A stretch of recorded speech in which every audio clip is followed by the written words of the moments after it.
Guys, ang aircon natin is 0.6, Yes. 0.5, 0.6 Yes. liters. So, wala siyang timer. So, ang Minsan, ganda. nakakatulugan mo, malaki na yung billing mo kasi diretso. So, bumili kami ng Panther na brand. Aircon to fan timer. Ibig sabihin, pag nag-shutdown yung aircon, bubukas yung fan. So, ayan. So, meron din siyang power, on off, para sure. Tapos delay. Yan, nag-brand out. Magde-delay muna siya ng 5 minutes ata pa o 6 minutes. So, pwede mo rin i-bypass, pindutin mo lang. Para pumasok na ulit yung kuryente. So, ngayon, makita mo yung arrow, counterclockwise yan.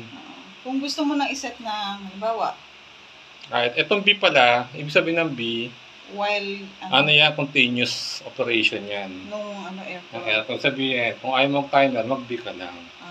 So, steady ka doon. So, ang ikot niyan, pa counterclockwise, di pwedeng pa ganon. So, magsisimula ka sa 8. Pababa. So, dahil baka masira yung switch niya, sa mechanism niya, baka masira, kaya ginagawa ng Panther. Counterclockwise na lang. 8 to 1 o 8 to 0. Basta counterclockwise ang pag-adjust. Oo.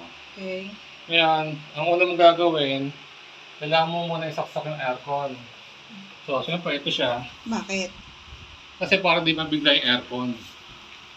Diba, Saksak. nakabukas na to, saksak mo gano'n, mabibigla yung aircon. Kailangan, aircon muna bago isaksak yung Aircon muna, timer. tapos naka-off yan. Ayan, kabit mo siya dyan. Tapos ito naman, dito sa outlet niya. Diinan mo lang. Ayun.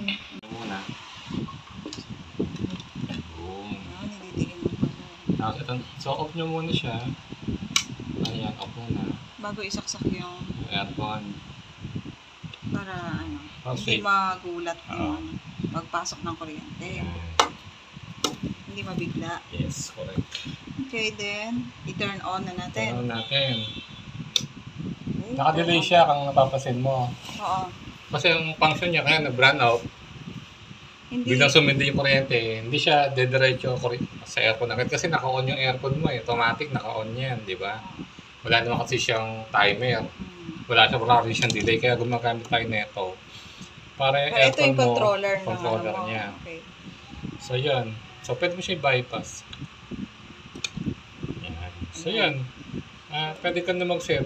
Pag nangyari, gusto mo 5 hours na. So, 5 hours siya ikot. No, pag natapos na yung kanyang 5 hours. 5 hours, i-off niya. Kasi Itong pagka gising niya kinabukasan, nakapag 5 hours siya, nagising siya ng 10 hours. I-off niya muna I-off niya yung muna yung aircon. Oo. Tapos, set ulit. Kung ilang oras ulit niya gusto buksan. Siguro, pag gagamitin niya ulit, di ba? Mag-set siya ulit. So ngayon, kung hindi naman siya mag-set, hindi mo na siyang nakasira. O kaya, shutdown niya rito. Basta, laging nakasiro. Kung ayaw naman niya ng timer, edi yung B, ang itutok niya yung B. B, continuous yan. Continuous na operation yan.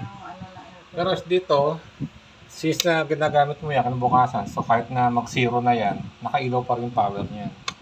So, shutdown mo lang dito sa gilid. Tapos kung hindi mo naman gagamitin si timer, di Pwede naman doon sa i-letter breaker. B mo. Yan. Tapos, kahit hindi naka-on si Hindi naka-on yun dapat. para magamit ito. Yun na kasi yung on-off niyan. Basta sila, connected na yan. Pwede sa breaker, baba mo, pwede naman, kahit hindi mo ibaba, dito ka naman mag-off. Ayan. Para wala pumapasok na kuryente dito. Okay. Ayan. Wala sa ito, in-on ko na. Naka-on na siya, verde na eh. Okay. That's it guys. Ayan, open na yung kanyang aircon. So, ang kagandahan nito, Nakandahan yan, kahit matulog ka ng 12 hours, syempre malamig na sa 5 hours, kahit magising ka 10 hours, patay na aircon mo, tipid ka ng kuryente. oo, Diba? yung iba nakakatulog, napapasarap ang dami yung mga tulog. gumagamit ng submeter na metro, diba? Yung hindi fix yung kuryente, yung umaasa Kung sa medyo submeter. nagtitipid, gusto mo makatipid ka talaga, at malamig naman din ng gamit ka ng timer. Basta ang ikot niya, reverse. Kung gusto mo 5, 5 hours lang. kasi gusto mo, nagkamali ka, 4, nasa 3 ka na, umikot ka ulit. Para Sa 4. okay. Para safe yung switch, yung rotary niya. No? Okay. Thank you po. Gawa po ng Panther yan. #Panther. Okay naman, Panther.